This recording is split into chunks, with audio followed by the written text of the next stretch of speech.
2 topic हम कर चुके हैं, चाइल्ड अब्यूज़ कर चुके हैं और एजुकेशन ऑफ गर्ल चाइल्ड कर चुके हैं। इम्पोर्टेंट टॉपिक्स हैं। पहले से ही आपके दिमाग में कुछ आइडियाज़ होंगे, तो आप बेटर लिख पाओगे, जल्दी लिख पाओगे, अपना टाइम आप सेव करोगे exam. Our constitution ensures equality between men and women. Simple बात है कि हमारा कॉन्स्टिट्यूशन पुरुषों को भी और महिलाओं को भी बराबरी का दर्जा देता है, उनके अधिकार बराबर हैं। But some kind of discrimination between them is still present in our country. हमारे देश में इन दोनों के बीच में, पुरुष और नारी के बीच में कुछ डिस्क्रिमिनेशन, कुछ अंतर अभी भी चल रहा है। कुछ इलाकों के दिमाग में अभी भी भेदभाव किया जाता है। पुरुषों के प्रति तो इतना नहीं किया जाता जितनी नारी के। Women have equal rights, but they are socially considered inferior to men. एक मिथ ये है कि उन्हें inferior समझा जाता है, पुरुषों से कम स्तर का आंका जाता है महिलाओं को, जबकि दोनों के सामाजिक रूप से अधिकार है, समान अधिकार है, बराबरी का दर्जा है उन्हें। They have to face several restrictions put on their freedom. उनकी स्वतंत्रता पे कुछ न कुछ रिस्ट्रिक्शन लगे होते हैं। They can move the court if they want, but all women do not dare to break the strong wall of inequality created by men. उनके अधिकार बराबर हैं और वो कोर्ट के दरवाजे खड़का सकते हैं, परंतु मैक्सिमम वीमेन ऐसा नहीं करती, क्योंकि वो डेयर नहीं करती, उनका साहस नहीं होता कि ये जो मजबूत दीवार बनी हुई है, एक असमानता की जो दीवार खड़ी है पुरुष और महिला के बीच, इसको वो तोड़ नहीं पाती, उसका तोड़ने का उनका साहस नहीं होता। जो आलोचना उन्हें सहन करनी पड़ेगी सामाजिक तौर पे, उसको वो झेल नहीं पाती, इसलिए वो कोर्ट के दरवाजे नहीं खटखटाती। In rural areas some women have to remain imprisoned in their four walls of houses. और गांव में तो, देहात के इलाके में अभी भी कुछ ऐसे परिवार हैं जहाँ पे महिलाओं को घर की चार दीवारी में अपने आप को कैद करना पड़ता है।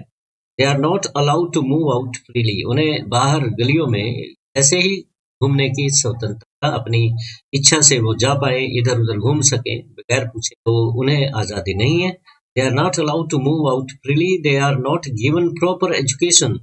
और महिलाओं को उचित एजुकेशन भी नहीं दी जाती। They are still the victims of social evils. सामाजिक बुराइयों की अभी भी ऐसे हैं जहाँ पे सामाजिक बुराइयां अभी भी पनप रही हैं।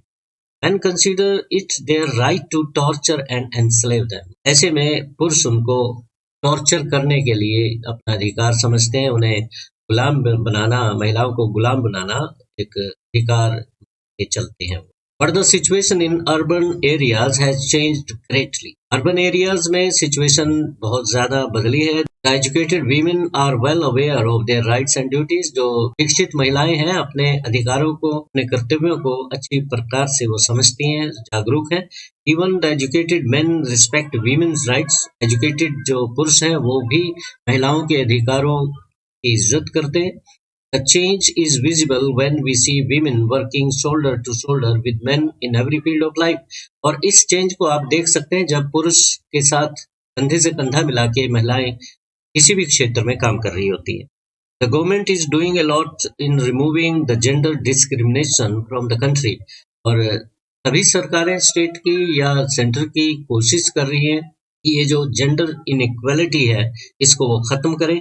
Various schemes have been launched to uplift the status of women. और status of women रेज करने के लिए सरकारों ने अलग अलग स्कीमें शुरू कर रखी है। Helpline numbers have been made public to stop crime against women.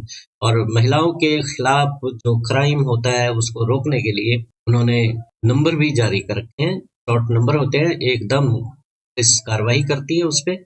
General awareness about inequality of women with men is being spread by means of print and electronic media. और महिलाओं के प्रति अन्याय या उनके साथ असमानता का व्यवहार जो होता है उसके प्रति के खिलाफ लोगों को आगाह किया जाता है, जागरूकता फैलाई जाती है महिलाओं में कि आप डरो मत, आपके अधिकारों की रक्षा करना हमारा फर्ज है, समाज का फर्ज है, प्रत्येक व्यक्ति का फर्ज है।